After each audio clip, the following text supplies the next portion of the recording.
Hey guys, tonight we're stepping into the Whispering Woods, the kind of place where every storybook hero begins their grand adventure.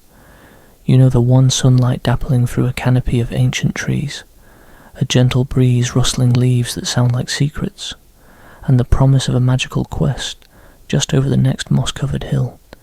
You can almost feel the soft earth under your feet, the clean, crisp air filling your lungs, and a sense of destiny tingling on your skin.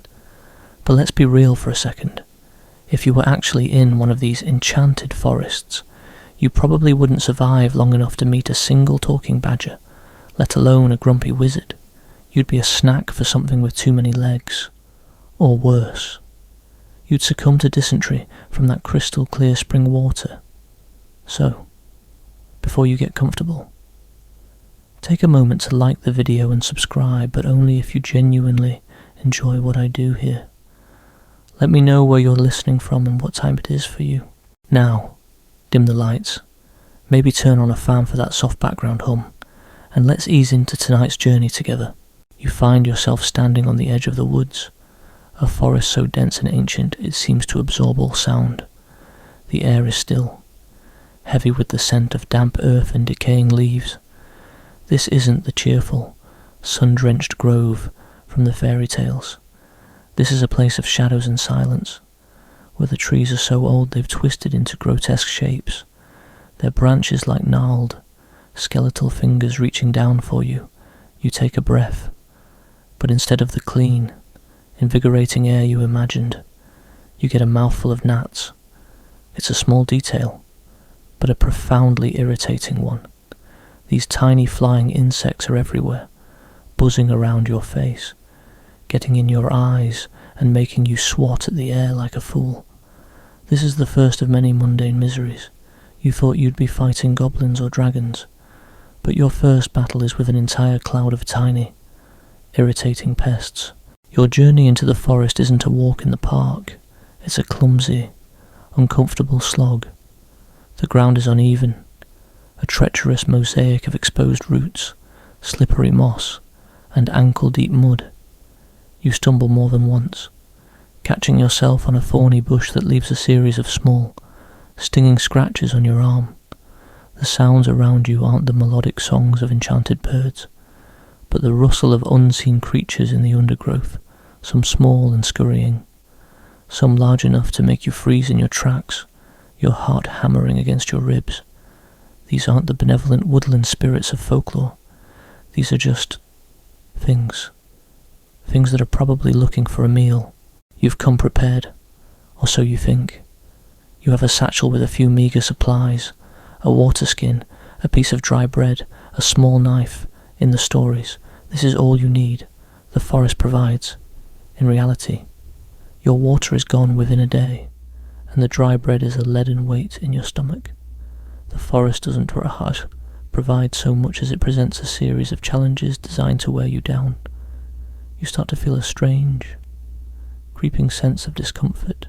The air is humid, and your clothes are sticking to your skin. The constant exertion makes you sweat, and the sweat attracts even more gnats. This is not the noble struggle of a hero. This is just being hot, sticky, and annoyed. You realise quickly that the glamour of an enchanted forest is a cruel joke. As you trudge deeper, the discomfort gives way to a low-grade ache. Your feet are sore, your back is stiff, and your shoulders protest the weight of your satchel. Every muscle in your body seems to have a new, interesting way of complaining. You sit down to rest for a moment, leaning against the trunk of a massive, ancient tree. The bark is rough, and a few spiders scuttle out from a crevice, causing you to jump up with a yelp. You laugh at yourself, a short, humourless puff of air. This is the reality, not grand feats of magic, but a constant, grinding battle against small, ignoble annoyances. You are less a brave adventurer and more a walking buffet for every insect in the forest. The first true test comes not from a fearsome beast, but from the simple need for water. Your water skin is empty, and your throat is a parched, sandy desert. You finally stumble upon a small, babbling brook its water looking clear and inviting as it flows over smooth stones. This is it, you think. The forest providing. You cup your hands and drink deeply. The cool water a blessed relief. You don't think about the animal carcasses that might be upstream, or the various bacteria and parasites that call this idyllic-looking stream home. You are just thirsty, and this is the only option. The fact that the water tastes faintly of iron and decomposing leaves is a minor detail you choose to ignore. This is a classic rookie mistake. Within a day, your stomach is churning with a vengeance. A new kind of misery begins, a cramping, agonizing protest from your insides that makes the sore feet and gnat bites seem like pleasantries. This is dysentery, or something very much like it. A miserable reality of survival in a world without sanitation. The glamorous quest narrative is replaced by the desperate search for a secluded bush, a feeling of weakness and fatigue that saps all your energy, and the constant, nagging fear that this is how it will all end, not with a bang, but with a whimper, alone and dehydrated in a forgotten corner of the woods. And what about those enchanted creatures you finally get your first glimpse? A small, furry animal, a bit like a squirrel but with glowing eyes, is perched on a low branch, watching you with an unnerving intensity. It's not magical or majestic, it's just unsettling. You throw a rock at it, and it scurries away with a chittering noise that sounds more like a threat than a welcome. Later, you find its droppings near your makeshift camp, a clear sign that you're not alone and that your presence has not gone unnoticed. The true historical fact here is that many ancient forests were not seen as havens of magic, but as dangerous, uncontrolled territories full of diseases and wild animals. The myth of the enchanted forest is a romanticized modern invention. To the people of the past, the woods were a place to be feared and respected, not a playground for heroes. They were full of things that could kill you in quiet, unspectacular ways. One of the more obscure details you learn is about the role of fungi. You see what looks like a beautiful, luminous mushroom growing on a decaying log. It's a gorgeous, ethereal blue, glowing faintly in the deepening gloom. You are tempted to touch it, to feel a piece of this forest's magic, but you remember the stories you've heard, the warnings from the old texts. This is not a helpful, magical mushroom. This is a fungus that causes a slow, agonizing paralysis, a kind of biological booby trap designed by nature itself. The forest is full of these quiet, subtle threats, things that are beautiful but deadly, things that lull you into a false sense of security before striking. The days blend into one another. You lose track of time, your internal clock replaced by the cycle of hunger and fatigue. You are no longer on a quest. You are just surviving. The idea of a quest, of a grand purpose, seems almost laughable now. Your purpose is to find food that won't kill you, water that won't make you sick, and a place to sleep where a predator won't find you. Your clothes are torn. Your skin is a map of scrapes and bruises, and you are constantly covered in a thin, grimy layer of dirt and sweat. This is the miserable reality of an enchanted forest. It's not about slaying a dragon. It's about surviving long enough to even get the chance. And what about that glowing, ethereal light you saw in the distance? Was it a fairy? A wispy sprite you decide to investigate? Drawn by the beautiful, gentle glow, you move toward it, your heart filled with a flicker of hope. Maybe this is it. Maybe this is the moment where the magic reveals itself. You push through a thicket of thorns and find a patch of bioluminescent moss. It's beautiful. Yes. But it's not a magical creature. It's just a living organism. A small and insignificant detail in a vast and uncaring ecosystem. It's a bit of a letdown. A stark reminder that what you perceive as magic is often just a natural phenomenon you don't understand. There is also the question of what happens to those who go missing. You hear stories of heroes who have disappeared into these woods, their quests abandoned, their names forgotten. Historians still debate whether these disappearances were due to the mystical creatures of legend, or simply the harsh, unforgiving realities of the wilderness. Were they eaten by monsters? Or did they succumb to an infected wound? Did they get lost and starve? Or did they just give up, their spirits broken by the relentless misery of the forest? The answer is probably a combination of all of them, a testament to the fact that the enchanted forest is more a place of quiet, forgotten tragedies than of heroic victories. You are just another one of those stories waiting to happen, another name to be whispered by the firelight, a cautionary tale about the fool who dared to enter the woods without a clue. The sun begins to set, casting long, menacing shadows. You try to find a place to make a camp, but every spot seems wrong, too exposed, too close to a thorny bush, too near the droppings of some unknown animal. You eventually settle for a small, relatively flat patch of ground, pulling a few leaves and branches over you for a flimsy sense of security. You lie there, listening to the night sounds, a cacophony of creaks, rustles, and unidentifiable cries. The cold seeps in, and you shiver, your flimsy shelter doing little to protect you. This is it. This is your first night in the enchanted forest, and it's miserable. There is no sense of adventure, no thrill of the unknown, just the cold, the dirt, and the gnawing fear that you might not wake up in the morning. This is the reality of the forest, a cruel and unforgiving place that doesn't care about your noble quest or your heroic dreams.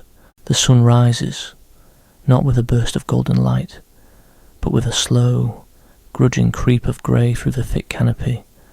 You wake up stiff, cold, and with a new collection of itchy bites. Your first priority isn't to find a magical artifact or rescue a damsel in distress. It's to find something, anything, to eat. The idea of foraging in the stories always sounds so pleasant, doesn't it? A leisurely stroll through sun-dappled glades, plucking ripe, delicious berries from bushes, maybe digging up a few wholesome roots.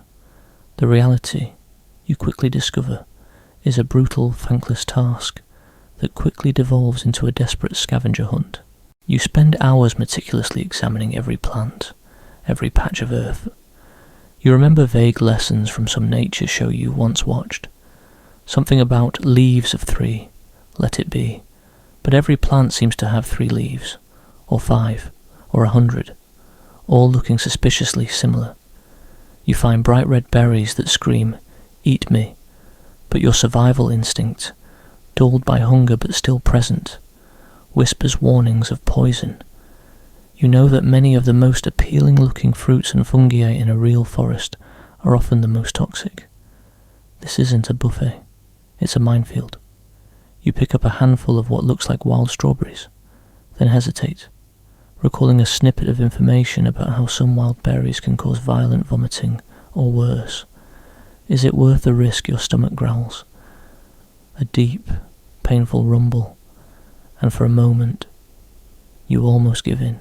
But then you picture yourself writhing on the ground, adding another layer of misery to your already dismal existence, and you toss the berries away in disgust.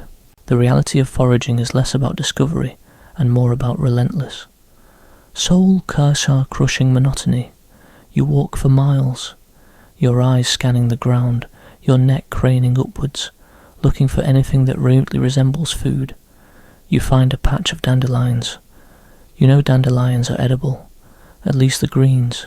You pull one up, dirt clinging to its roots, and try to chew on a leaf. It's bitter, overwhelmingly so, and despite your hunger, you struggle to swallow it. This isn't sustenance, it's just a reminder of how far you've fallen. You're eating weeds like some kind of desperate animal. You start to notice the sheer, overwhelming abundance of things you can't eat. There are countless varieties of mushrooms, some beautiful, some grotesque, but almost all of them are a mystery. Is that one edible, or will it make your liver shut down in agonizing fashion? You don't have a field guide, just your gut feeling, and your gut feeling is currently screaming about how hungry it is, which isn't very helpful for decision making. You see lush, green plants with plump leaves, but you remember the horror stories of plants that cause blistering rashes or internal bleeding. Every potential meal is a gamble, and the stakes are your continued, miserable existence. Remember that idyllic stream from yesterday, you avoid it now, remembering the sickness it brought. Your thirst returns, a persistent, irritating companion. You spend precious energy looking for dew on leaves, or trying to collect rainwater in large, cupped leaves, but it's never enough. The lack of clean water compounds the misery of hunger, making you feel perpetually parched and lightheaded. Your lips are chapped, your tongue feels like sandpaper, and every swallow is a struggle. You eventually find a few grubs under a rotting log. They are slimy, pale and wriggling. Your stomach rebels at the sight, but your body, fueled by desperation, overrides your disgust. You pop one into your mouth. It tastes like dirt and damp earth, with a faint, metallic aftertaste. You chew quickly, trying not to think about what you're eating. The soft, squishy texture. It's not nourishing in any meaningful way, but it's calories.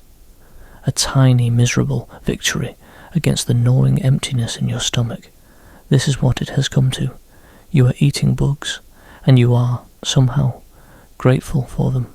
One common historical misconception is that ancient people had an innate knowledge of all edible plants, while they certainly knew more than modern city dwellers. Much of that knowledge was passed down through generations of trial and error, often with deadly consequences. Foraging was a skill honed over a lifetime, and even then, mistakes were made. It wasn't about intuition, it was about vast, accumulated experience. You, with your singular lack of experience, are at a profound disadvantage. You're learning the hard way, and the hard way often involves sickness and starvation. You discover a patch of wild garlic. It's easily identifiable, and you know it's safe. You pull up a few bulbs. Their pungent aroma a surprising comfort. You chew on them, enjoying the sharp, peppery taste, a welcome change from the bitterness of dandelion greens and the blandness of grubs. It's a small victory, but it does little to fill the emptiness. It's flavour, not substance. Your body still screams for more. You realise that foraging isn't about finding a feast, it's about finding just enough to keep you from collapsing. The sun begins to climb higher, and the humidity intensifies. The forest, which seemed cool and refreshing yesterday, now feels oppressive, a green, suffocating blanket. Every movement is an effort. Your energy levels are plummeting. You find yourself moving slower, your steps dragging, your vision occasionally blurring at the edges. You sit down more often, telling yourself you're resting, but secretly you're just trying to conserve what little energy you have left. The grand adventure of the enchanted forest has become a monotonous endurance test, a slow, grinding decline. As you wander, you stumble upon something truly peculiar. It's a tree, but its bark seems to be weeping a thick, golden sap that glistens in the dappled light. It looks beautiful, almost magical. You reach out to touch it, your curiosity piqued. This is the kind of detail that would be lauded as a magical discovery in a story. However, a less well-known fact about some tree saps is that they can be incredibly irritating to the skin, causing severe rashes or allergic reactions. You pull your hand back just in time, noticing a subtle, acrid scent that wasn't immediately apparent. Another beautiful thing in this forest, another potential source of misery. The beauty here is often a trap, or at the very least, a trick of the light. You continue your desperate search. You find some wild berries that don't look immediately deadly, but they're small, shriveled, and taste overwhelmingly sour. You eat them anyway, the tang making your mouth water, but they offer little in the way of sustenance. You're constantly calculating, constantly weighing risk against reward. Is that patch of mushrooms worth the potential stomach cramps? Is that slightly discoloured water worth the inevitable dysentery? This isn't a heroic quest, it's a constant. Low-stakes gamble for survival. Historians still debate whether early human migration patterns were primarily driven by the search for abundant food sources, or by the avoidance of environmental hazards like disease-carrying insects and poisonous flora. It's a chicken or egg scenario in the context of survival. Were people drawn to fertile lands, or were they pushed out of dangerous ones? You find yourself doing both, perpetually seeking something edible while simultaneously avoiding everything that might harm you. The forest isn't a magical wonderland, it's a giant, complex puzzle designed to weed out the unprepared. You pass a place where the ground is strangely disturbed, as if something large had been rooting around. You see signs of torn up earth, broken branches, and a faint, musky smell. Your heart leaps into your throat. It's not a magical creature, but something far more mundane and terrifying, a wild boar, or perhaps a bear. These are not the benevolent, talking animals of children's books. These are large, powerful, and potentially aggressive animals that see you as a threat, or worse, as food. You quickly and quietly back away, your foraging efforts momentarily forgotten as the primal fear of being hunted takes over. The forest, in its mundane reality, is far scarier than any fictional monster. The afternoon wears on, and your frustration mounts. You haven't found anything substantial. Your hunger is a dull ache, a constant companion that overshadows every other thought. You're exhausted, demoralized, and incredibly, profoundly bored. The grand adventure has become a tedious, repetitive cycle of searching, failing, and barely surviving. You miss the simplest things: a soft bed, a hot meal, a moment where you don't have to worry about being eaten by something or dying from a strange plant. The Enchanted Forest, in its true form, is a place designed to break you down, not to build you up. It's a miserable, relentless slog, and you're only just beginning. The hunger is a constant, gnawing presence. The fear of what lurks in the shadows has become a dull thrum under the persistent ache of your empty stomach. You realize that to survive, you need more than just foraging. You need a shelter, something to keep the rain off, something to hide you from the larger predators, something to break the cold wind that whips through the trees at night. In the stories, building a shelter is a montage, a few quick shots of a hero expertly lashing together branches and stacking rocks, a warm, cosy cabin appearing almost magically in the blink of an eye.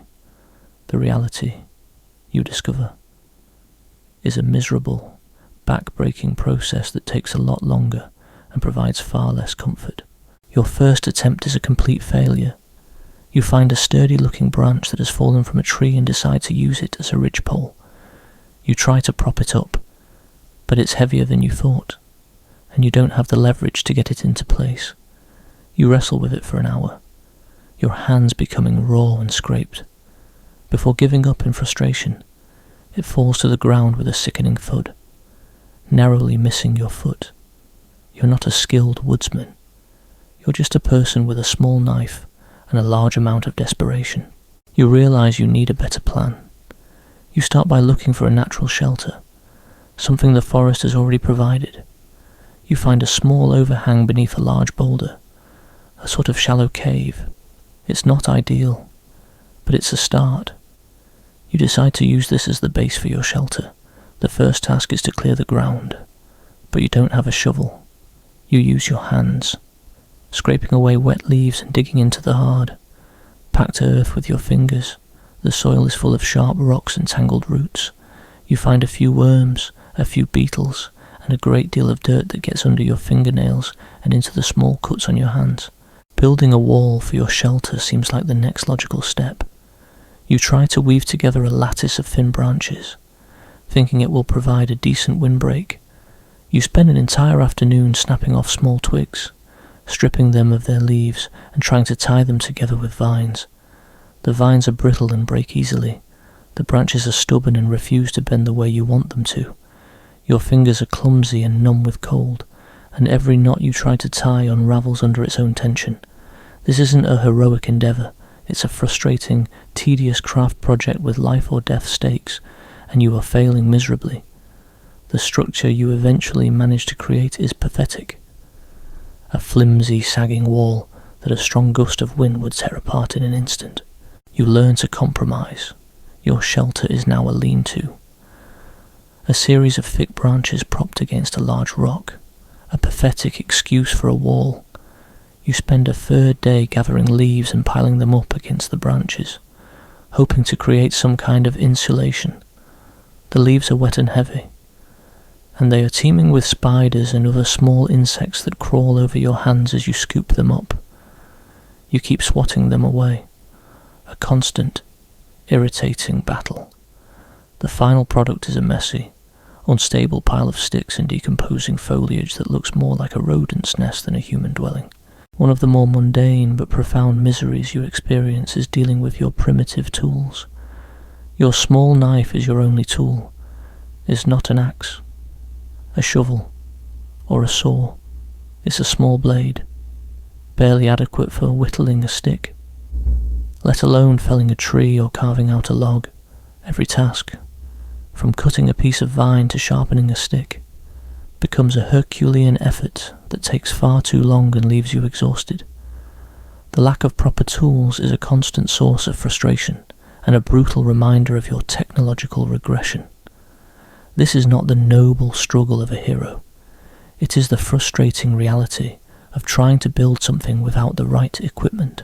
A little-known fact about early human shelters is that they were often mobile and temporary, not the permanent structures we romanticize today. People rarely built grand cabins. Instead, they would create small, easily assembled lean-tos or simply use natural features like caves and large rock formations. The idea of a permanent dwelling was often a luxury afforded to people in more stable environments, not to those constantly on the move.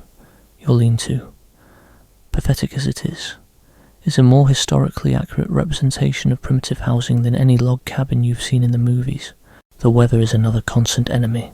The sky, which was a brilliant blue a few hours ago, turns a sullen grey. A cold, steady rain begins to fall. Your pathetic lean-to, which you had so carefully constructed, is a joke. Water leaks through the gaps in the branches and soaks the pile of leaves you had hoped would be your bed. You huddle in the back, shivering, watching the rain pour down. You're wet, you're cold, and you're still starving. The idea that a shelter would protect you from the elements is a fantasy. All you have is a place to get slightly less wet. And what about a fire? The stories make it seem so simple rubbing two sticks together. A shower of sparks, a crackling blaze that keeps you warm and safe. The reality is far more difficult. Your tinder is damp from the constant humidity. The kindling is also wet.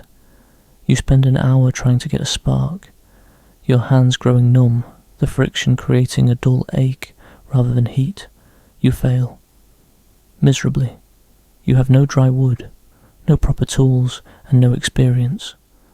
The romantic image of a campfire is replaced by the pathetic, shivering reality of a wet person, trying and failing to create warmth in a hostile, indifferent world. Historians still debate whether fire-making was a skill possessed by all individuals in pre-industrial societies, or if it was a specialized trade. Was it a communal effort? Or did a single individual hold the knowledge and responsibility? It's likely that it wasn't a universal skill, and you, with your fumbling and failure, are a living testament to that.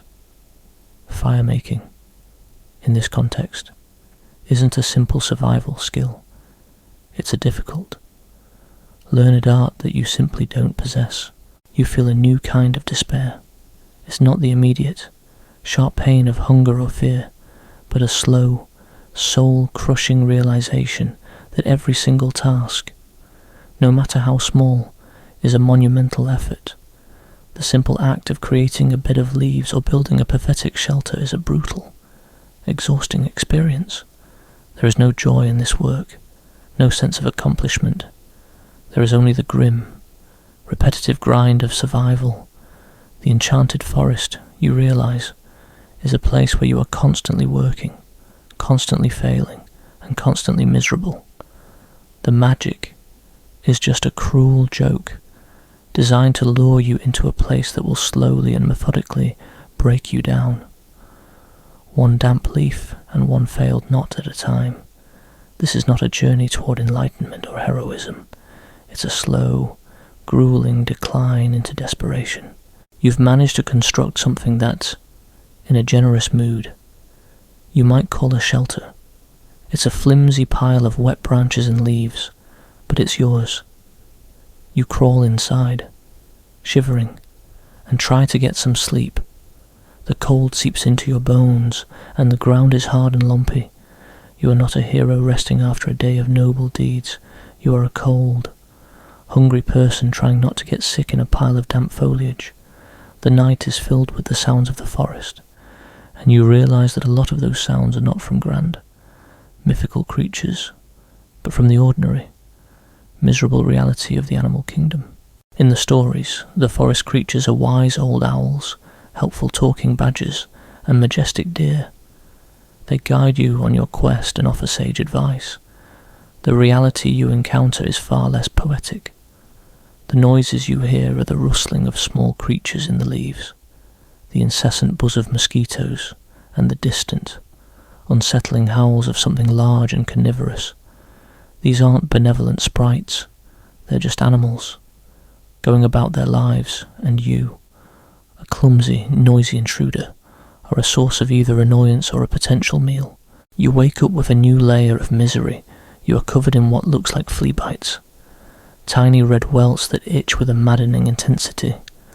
You scratch at them, but it only makes it worse. You realise that your cosy pile of leaves was not just a bed. It was a teeming ecosystem of parasites and insects. The enchanted forest is, in this regard, a particularly unpleasant hotel with a serious bedbug problem. You spend a good portion of the morning standing in the cold, trying to pick the little black fleas out of your tattered clothes and hair. A profoundly unheroic and deeply frustrating task. The first animal you see clearly is a small rodent, something like a rat, that scurries past your feet. It's not a majestic forest dweller, it's a filthy, disease-ridden creature that is probably carrying a dozen different pathogens. It's followed by a swarm of flies, drawn to the various unhygienic aspects of your makeshift camp. You swat at them, but they are relentless. You are not a visitor in a beautiful natural world. You are a walking source of filth and food for every scavenger and parasite in the area. You start to notice other, more subtle signs of the animal world. There are tracks in the mud, none of them belonging to a mythical beast. They are the prints of deer, of raccoons, and of a much larger predator, maybe a wolf or a wildcat. These aren't the noble creatures of folklore. These are just animals trying to survive, and you're in their territory. The presence of a larger predator fills you with a quiet dread, a primal fear that eclipses the earlier miseries of hunger and cold. The knowledge that something is out there, bigger than you and faster than you, changes the entire tenor of your experience. A common historical fact, often overlooked in romanticized tales, is that many wild animals were seen as vectors for disease rather than symbols of nature. The spread of rabies, parasites, and various zoonotic illnesses was a very real danger for anyone living in or near a forest. Early peoples didn't have a sense of awe for all of nature. They had a healthy, pragmatic fear of it. The squirrel isn't a cute little guy gathering nuts. It's a potential carrier of fleas and other pathogens. The majestic-looking deer isn't a gentle creature. It's a carrier of ticks and can be quite aggressive if cornered. This isn't a Disney movie. You finally encounter a large, magnificent-looking beast. It's a great stag. Its antlers like a crown of gnarled wood. It stands still for a moment, looking at you with large, dark eyes. For a split second, you feel a flicker of that storybook awe. Then, it snorts, stomps a hoof, and charges into the undergrowth, disappearing in a crash of branches. It wasn't a spiritual encounter or a moment of connection with nature. It was just an animal that was spooked by your presence. The forest isn't a place of divine symbolism. It's a place of mundane, animalistic instincts. You remember something about how some animals can be a source of food, and you decide to try and set a simple trap. You spend an hour carefully bending a branch and tying a crude noose out of a tough vine, using some of your leftover bitter dandelion greens as bait. It's a clumsy, desperate attempt. You come back later to check on it. Your hopes rising, the trap is sprung, but the noose is empty, the bait is gone. You've been outsmarted by a clever animal, a small, mundane defeat that somehow feels bigger than it should. The forest isn't a place that gives up its bounty easily. Historians still debate whether prehistoric humans were primarily gatherers who supplemented their diet with hunting, or if they were primarily hunters who occasionally gathered. It's a fundamental question of survival, and you find yourself living it every day. Your attempts to hunt have been a miserable failure, forcing you back into the thankless, repetitive grind of gathering bitter greens and slimy grubs. The forest has a clear message for you. You are not a hunter. You are a scavenger. The truth about the flora and fauna here is that they are all interconnected in a brutal, uncaring cycle of life and death. The glowing mushroom you saw earlier is food for a certain type of beetle. The beetle is a meal for a small bird. The bird is a meal for a snake. And the snake, with its unsettling silent movements, is a potential threat to you. Every living thing here is both predator and prey, and you are just a new, clumsy piece in this ancient, violent puzzle. There's no magic in this cycle. There's just a relentless cold logic. You also realise that many of the sounds you thought were animal noises were, in fact, just the wind, or the creaking of trees, or the random snaps of branches. The forest is full of these unsettling auditory illusions, designed to keep you on edge.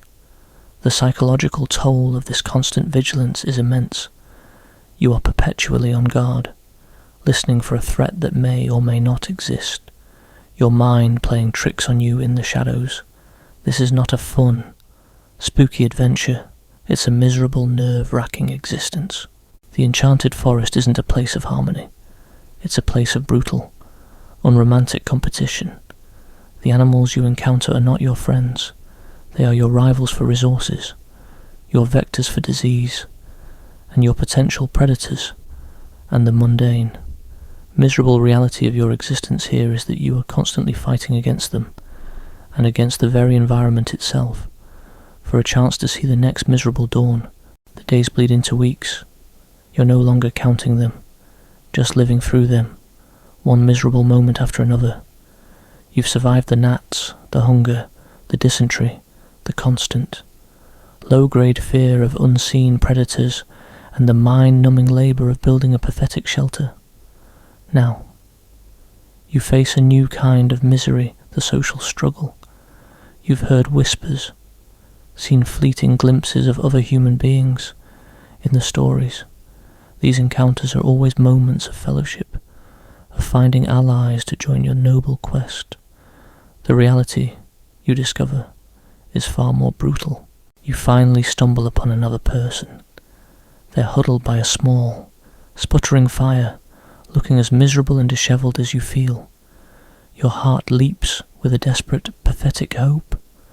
Connection, shared struggle. Maybe they have food. Maybe they have a map. Maybe they have some knowledge that can help you survive. You approach cautiously, calling out a tentative greeting. The person looks up, their eyes wide with suspicion, not relief. They don't offer a warm smile or an outstretched hand. They grip the crude spear they're holding tighter. This isn't a friendly encounter. This is a competition. You both eye each other, assessing threats and opportunities. They have a fire, a small victory you haven't managed yet. You, perhaps, look less threatening, more desperate. The first few words are tentative, laced with distrust.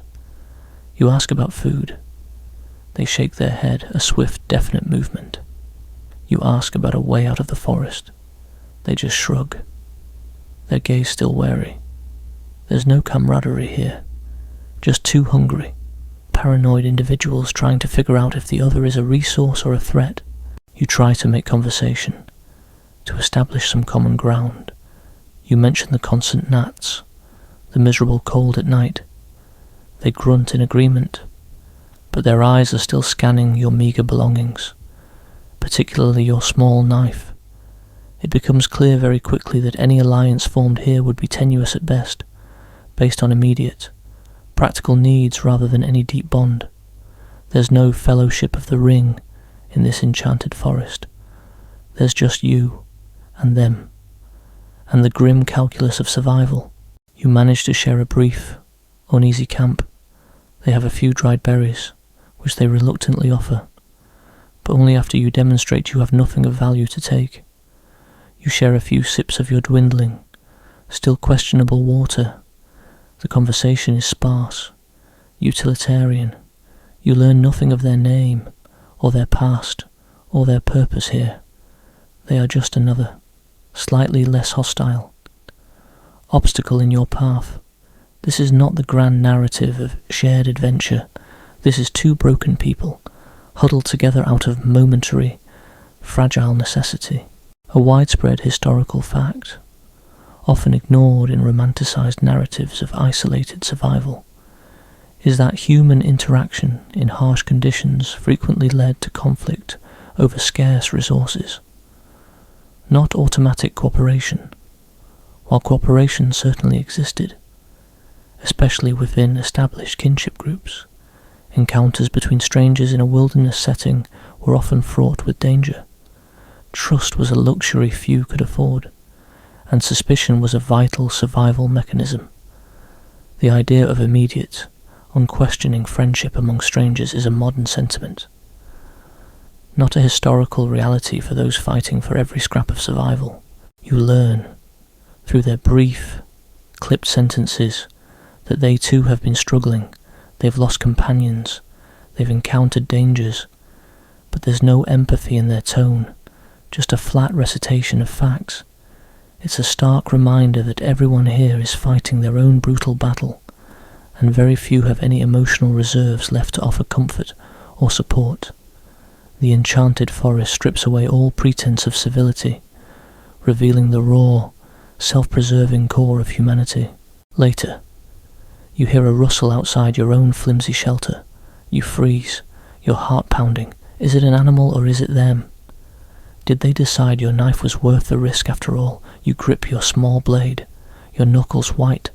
You spend an hour in silent terror, listening, waiting. Nothing happens. But the seed of distrust has been firmly planted. The fear of external threats from animals is now compounded by the fear of internal threats from your own species. You remember stories of ancient tribal conflicts, of nomadic groups clashing over hunting grounds or water sources. Historians still debate the primary drivers of intergroup conflict in prehistoric societies. Was it resources, territory, or something else entirely in this forest?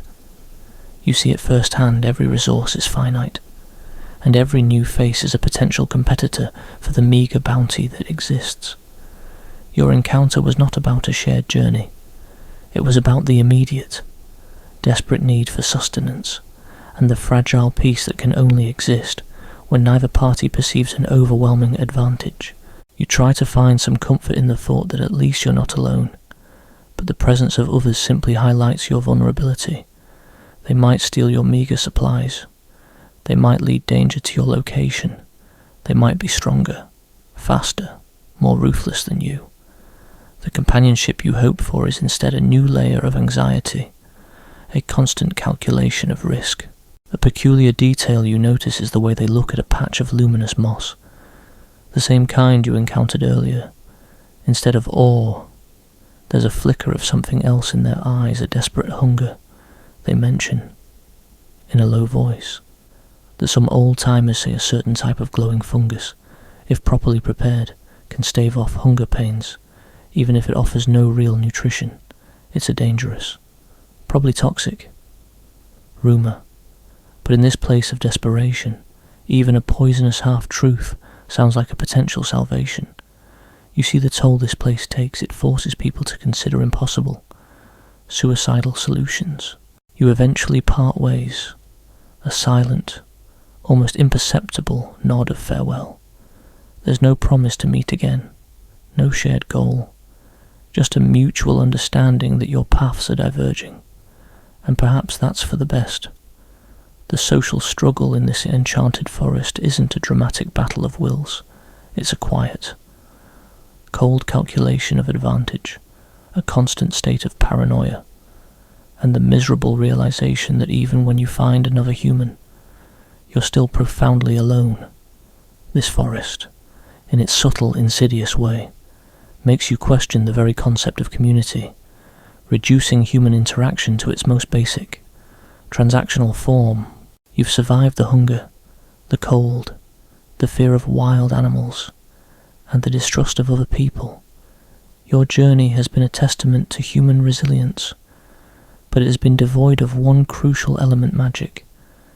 In the stories, the enchanted forest is brimming with its spells that grow food from nothing, potions that heal any wound, and artifacts that grant incredible power.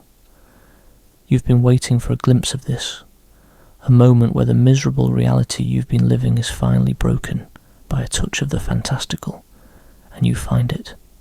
But not in the way you hoped. Magic exists, but it's a miserable, a gross, and utterly unromantic reality. Your first true encounter with it isn't a grand wizard or a sparkling fairy, but a small, unassuming hag living in a cave. You find her by following a trail of gnawed bones and a pungent, unpleasant smell. She is not a benevolent grandmother figure from a fairy tale. Her face is a road map of wrinkles. Her teeth are stained and missing, and she eyes you with a mix of weariness and suspicion. But she possesses knowledge, and in this miserable world, that is a kind of power. You ask her for help, for a potion to heal your countless scrapes and bruises, for something to stop the gnawing hunger. She cackles, a dry, rattling sound, and agrees to help, but not for free. The price, she explains, is a long and arduous process, and the ingredients are not the stuff of legend. You thought you'd be collecting moonbeams and unicorn tears. Instead, she sends you on a quest for something much less appealing: the viscous, milky sap from a particularly poisonous-looking tree, the hair of a diseased-looking badger, and a certain kind of fungus that grows only on decomposing flesh. This isn't a grand adventure. It's a scavenger hunt for disgusting, dangerous ingredients. You spend a day on this new, deeply unpleasant quest.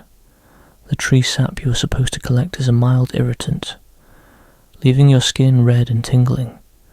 The badger is not a cute, talkative creature, but a snarling, hissing animal that tries to bite your hand off. You manage to get a few strands of its foul-smelling hair, but not without adding a new, bleeding wound to your collection. And the fungus, well, the fungus smells of death and decay, a pungent, cloying odour that clings to your clothes and makes you feel sick. This is the reality of magical ingredients. They are not beautiful and rare, they are foul and common, a testament to the raw, unsanitized nature of this enchanted world. You return to the hag, exhausted and smelling of rot. She takes the ingredients, a glint of what might be satisfaction in her eye, and begins to work. This is the moment where the magic happens, but it's not a beautiful, ethereal process. It's a messy, noisy one. She grinds the fungus and the badger hair together with a mortar and pestle, a sickening, crunching sound filling the cave. The sap is mixed in, creating a lumpy, brownish paste that looks more like something you'd scrape off your shoe than a magical concoction, she chants. But it's not a melodic, powerful incantation. It's a low, guttural murmur, a tired litany of ancient words that sounds more like a chore than an act of power. A widely known historical fact is that early forms of medicine and magic were often intertwined. Many ancient cures involved a mixture of herbal remedies, animal parts, and ritualistic chants. This was less about fantastical powers and more about a pragmatic, if often misunderstood, approach to healing. The magic was the ritual, the perceived power of the healer, and the hope of a cure. Even if the ingredients themselves were mundane or even harmful, the idea of magic as a clean, effortless force is a modern invention. The reality was much messier. She gives you the paste, a thick greasy glob on a leaf, and tells you to rub it on your wounds. You hesitate. It looks and smells horrible, and you can't help but think of all the various bacteria that might be festering in that mixture. But you are desperate. You rub it on a few of your more open scrapes. It stings, a sharp, burning sensation, and then a strange numbness sets in. The pain subsides, but the wound doesn't magically disappear. It's still there, still raw, just numbed. This is the true nature of magic here. It's not a cure. It's a painkiller. It's a temporary reprieve from misery, not a solution. One of the more peculiar details she mentions is about the magic of the forest itself. She explains that the enchantment is a constant, subtle force, but it's not benign. It's what causes some of the trees to twist into their grotesque shapes. It's what makes certain animals a little too smart, a little too vicious. It's what makes the water taste of iron and leaves. The magic isn't a benevolent guiding force, it's just another aspect of the brutal, uncaring ecosystem, a sort of background radiation that subtly alters everything it touches, often for the worse. You ask about the real, powerful magic, the kind that can grant wishes or teleport you out of the forest. She just laughs, a hollow, bitter sound. She tells you those stories are for children. The most powerful magic is the kind that keeps you alive for one more day, that numbs a little bit of the pain, that helps you find a small patch of edible roots. The grand, world-altering magic is either a myth or something so rare and dangerous that no one in their right mind would seek it out. Historians still debate whether magical beliefs in ancient societies were a source of empowerment and control over the environment, or if they were a reflection of a deep-seated fear and powerlessness. Was magic used to impose a will on the world? Or was it a desperate attempt to explain a world that was fundamentally chaotic and unpredictable? Your experience with the hag's miserable, unromantic magic suggests the latter. It's not about power, it's about a desperate, pitiful attempt to exert some small measure of control over a world that is completely indifferent to your suffering. The hag eventually shoos you away, her brief moment of cooperation over. You are left with a new kind of misery, the knowledge that even the one thing you thought would be different, the one thing that was supposed to make this all worthwhile, is just another layer of dirt, grim, and disappointment. Magic is not a glorious escape. It's a messy, unappealing process with dubious results, a new source of frustration in a world already overflowing with it. You have survived so far on the miserable reality of an enchanted forest. You've battled hunger, disease, and the paranoia of meeting other people. You've even had a brush with magic, a messy, unromantic process that offered temporary relief at best. But a new enemy has started to creep in, a silent, insidious foe that erodes your mind faster than any monster could erode your body. It is the crushing, soul-destroying weight of monotony. The enchanted forest, in its most insidious form, is a place designed to bore you to death. The days all blend together. You wake up cold and hungry. You spend a few hours foraging, a repetitive, thankless task of scrutinizing leaves and prodding at logs. You find a few bitter roots, a few slimy grubs. You eat them without pleasure. You spend a few more hours maintaining your pathetic shelter, patching a hole in the roof with a wet leaf or clearing a small pile of debris. You drink your still questionable water. You sit and you wait. The sun moves across the sky, a slow, indifferent arc of time, and then it gets dark, and the cold returns, and the cycle begins all over again. In the stories, The hero is always on the move, always facing a new challenge, but the reality is that survival is a profoundly repetitive process. There are no new puzzles to solve, no new lands to explore, just the same small, brutal routines. You find yourself singing the same 3 songs to yourself over and over, until the words lose all meaning. You trace the same patterns on the dirt with a stick. You stare at the same patch of moss on the tree trunk, noting how it's slowly, almost imperceptibly, getting bigger. Your mind, starved of stimulation, starts to turn in on itself.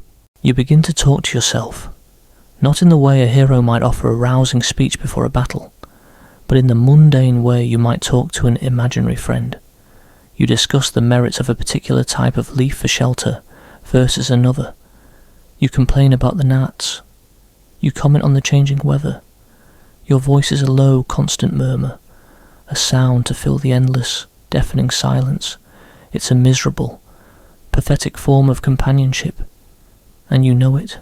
The most insidious part of this boredom is the loss of purpose. You are no longer on a quest. You are no longer trying to achieve a grand goal. Your only objective is to survive for another day. This simple, primal goal, once a source of fierce determination, has become a grey, unremarkable fact of life. The grand narrative of your journey has been replaced by the banal, relentless reality of existence.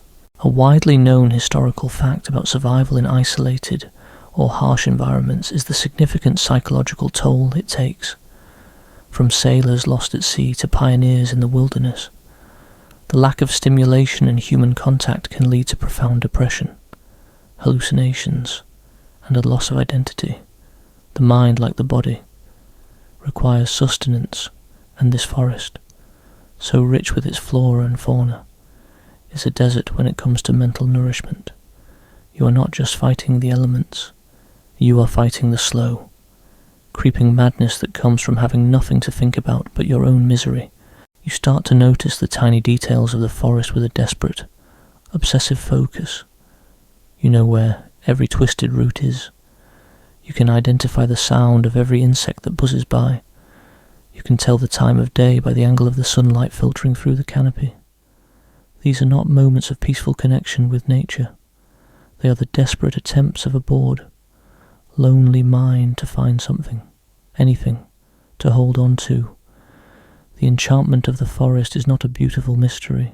It's a terrifyingly boring, monotonous, and predictable cage. You spend a day trying to carve a whistle out of a small piece of wood. It's a clumsy, impossible task with your tiny knife. You chip away at it for hours, your hands growing sore, the wood splintering in all the wrong places. You fail. Of course, the wood is too soft. Your tool is inadequate, and your skill is non-existent. But the failure is less painful than the thought of having nothing to do. The frustration is, in a strange way, a relief from the boredom. Historians still debate the role of ritual and routine in early human societies. Was the repetition of daily tasks, such as fire-making or tool sharpening, a necessary and boring chore, or did it serve a crucial psychological function? Providing a sense of order and purpose in a chaotic world, you find yourself grasping at this very concept, trying to turn your miserable chores into a routine, a ritual, anything to give the endless cycle some kind of meaning. You meticulously place your forage roots in a specific pattern before eating them. You scrape the dirt from your knife with a certain, deliberate movement. These are the small, pathetic rituals of a person desperately trying to stave off the crushing weight of meaninglessness. You begin to dream of things you never thought you'd miss. The sound of a car engine, the smell of a clean, sanitized room, the bright, artificial glow of a street lamp, the sheer variety of a grocery store shelf. These mundane, boring parts of your old life now seem like the height of luxury, a testament to a world so rich with stimulation that you could take its boring parts for granted. The boredom is, in a way, the true final boss of this forest. The hunger will kill you slowly, the animals might kill you quickly, but the monotony will kill your spirit. leaving an empty shell behind. It's a misery that's far more insidious than a physical one, and you realise, with a heavy despairing certainty, that you're losing the battle. The monotony and despair have become a constant presence, a sort of background hum to your existence. Your mind, dulled by the endless repetitive cycle, has started to forget what life was like before this, but the body, in its own stubborn way, still demands survival, and to survive, you must continue to maintain your shelter. In the stories, the hero builds a sturdy log cabin, a fortress of permanence and safety. Your reality, you've discovered, is a constant, miserable battle against the forces of decay. Your grand castle is really just a flimsy hut, a constant battle against rot, insects, and the elements, requiring ceaseless, unrewarding maintenance. Your shelter, a pathetic lean-to of sticks and wet leaves, is in a state of perpetual disrepair. The rain from a few nights ago caused a section of the roof to collapse, and you spent a frustrating, cold morning rebuilding it. The branches you used for the frame are starting to rot where they meet the damp ground. A few of them have become soft and spongy, and you can see a strange, white fungus growing on them. The thought of your only protection against the elements slowly disintegrating around you is a new, quiet kind of terror. Every day, you must find new branches and leaves, not to improve your shelter, but simply to keep it from completely falling apart. You spend hours meticulously patching holes, lashing new sticks to the frame with brittle vines, and sweeping away the piles of soggy, decomposing leaves that have become home to a whole new ecosystem of creepy crawlies. This is not the proud work of a craftsman. This is the miserable, Sisyphean task of a person trying to keep their head just barely above the water. And the insects. You thought the gnats were bad.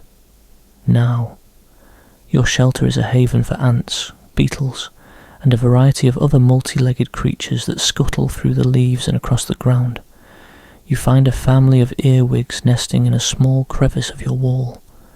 They don't bite, they don't sting, but their constant, unsettling presence is a source of unending misery. You feel dirty, and no amount of wiping your hands on your tattered clothes can make the feeling go away. Your shelter isn't a sanctuary. It's a shared living space with 1,000 tiny, uninvited roommates. A little-known fact about early human settlements is that they were constantly battling the forces of decay and infestation. Shelters were not built to last for generations. Wood rotted, thatch mildewed, and vermin were a constant problem.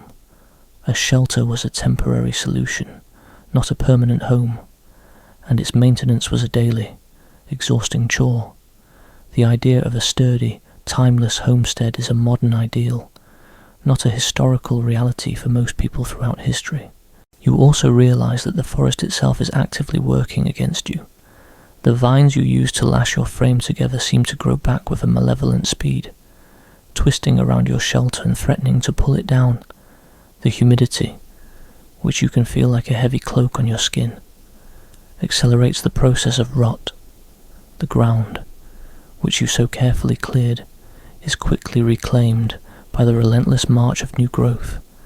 It feels personal, as if the enchanted forest is a living, breathing entity that wants to swallow you in your pitiful little dwelling hole. You see a spider, a large hairy creature, building a web in the corner of your shelter. In a story, this might be a sign of a wise protector or a symbolic creature. In your reality, it's just another pest. You watch it spin its web. An intricate, beautiful, and utterly useless piece of architecture in the grand scheme of your survival. You brush it away with a stick, not out of malice, but out of a desperate need to reclaim some small part of your space from the encroaching wilderness.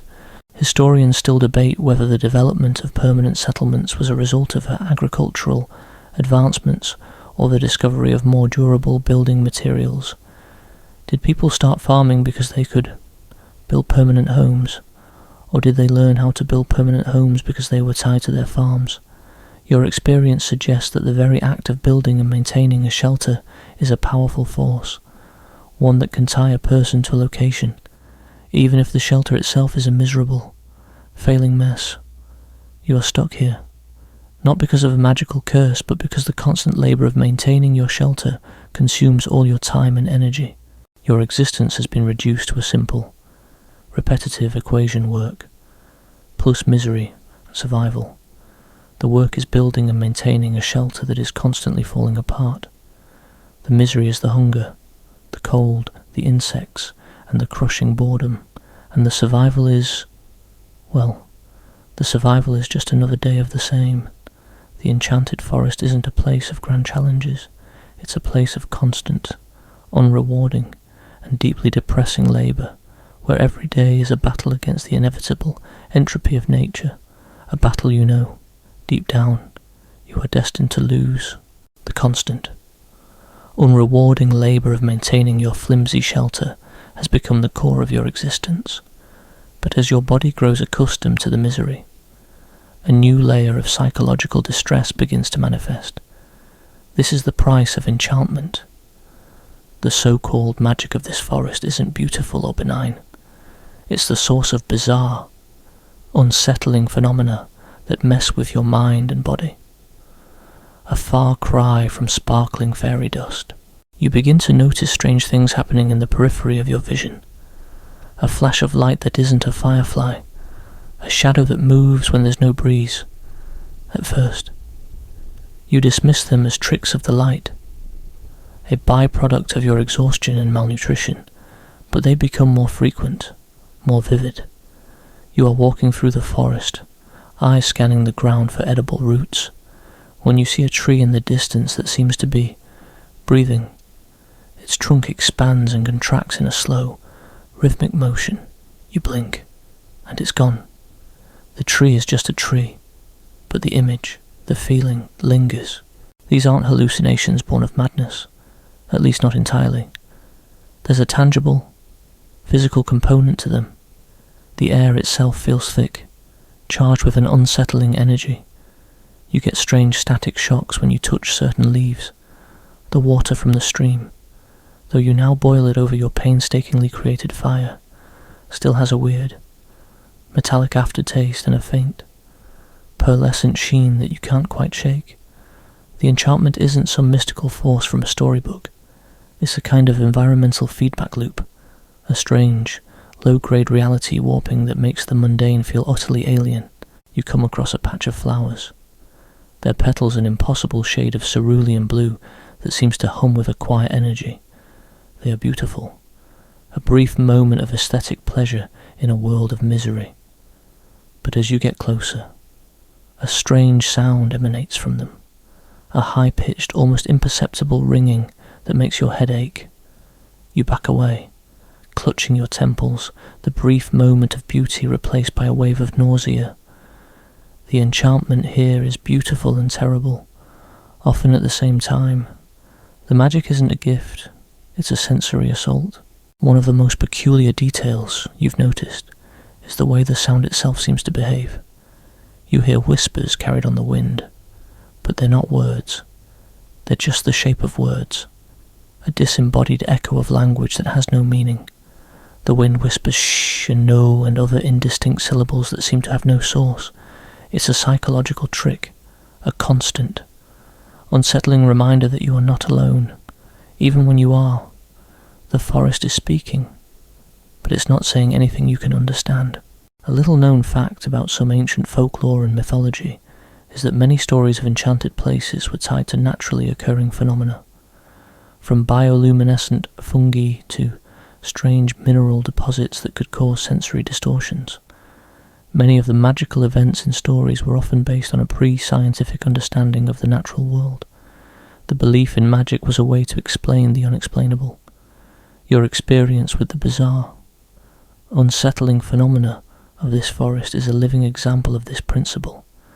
The enchantment isn't supernatural, it's just nature at its most bizarre, a raw, unfiltered reality that our minds struggle to process. You also notice the way the light behaves.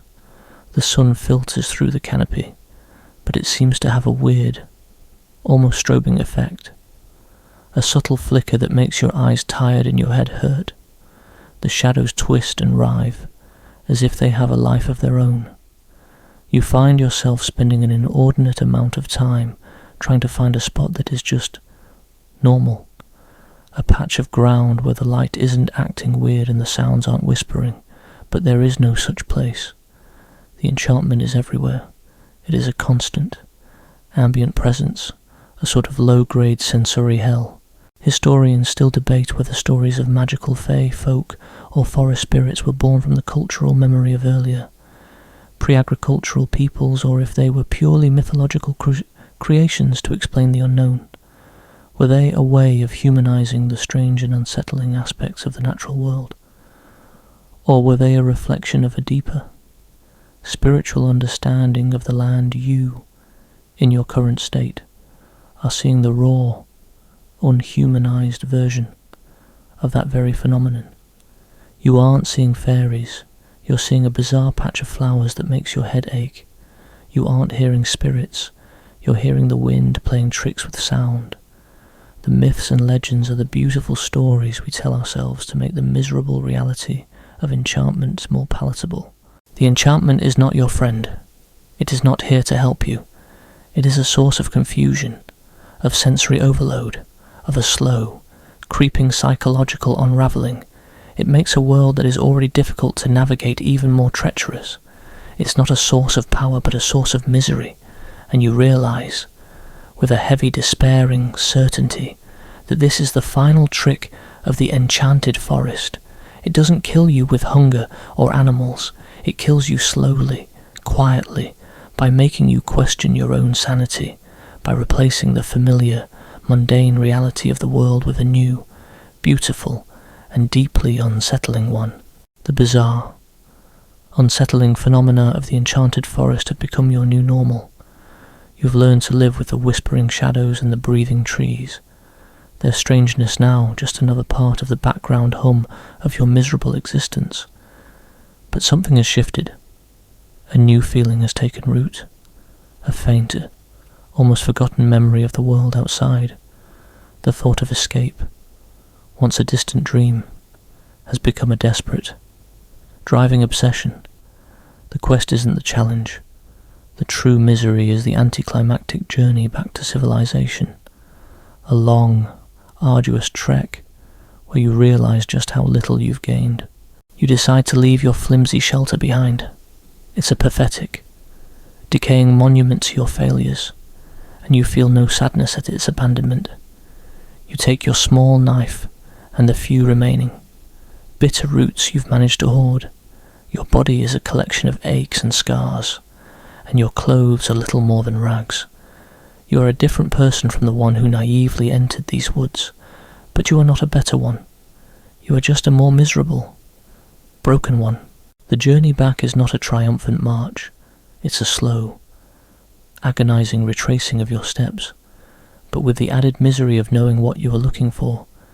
You aren't just trying to survive, you are trying to find a way out. And the hope of that escape is a cruel new kind of torture. Every tree looks the same. Every stream is a potential source of disease.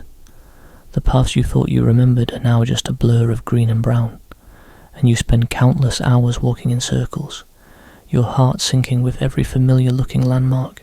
You find yourself getting angry at the little things. You trip on a root, and a flash of pure, irrational rage shoots through you. You scream at the indifferent trees, a raw, desperate sound that is absorbed by the suffocating silence.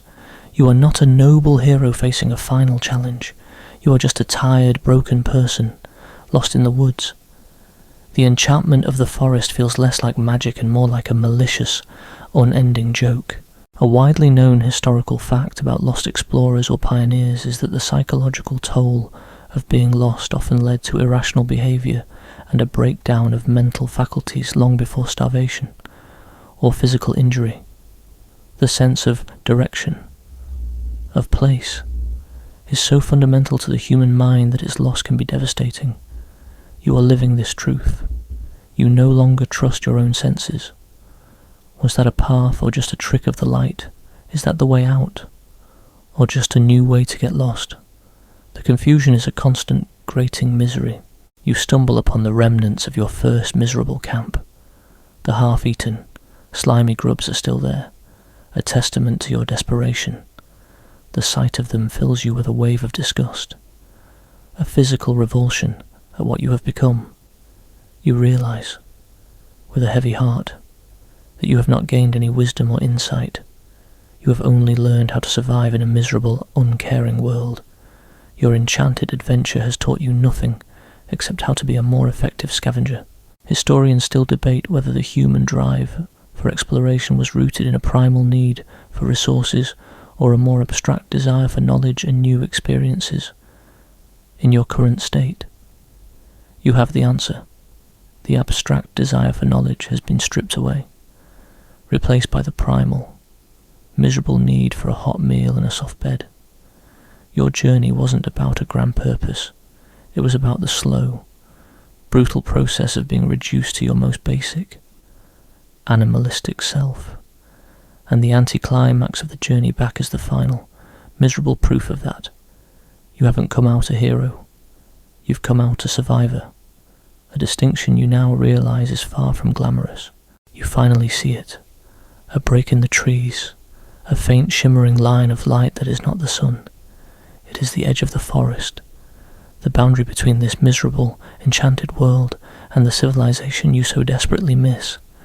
You start to run, a clumsy, painful sprint, your body protesting every step. You fall, you get back up, you keep going.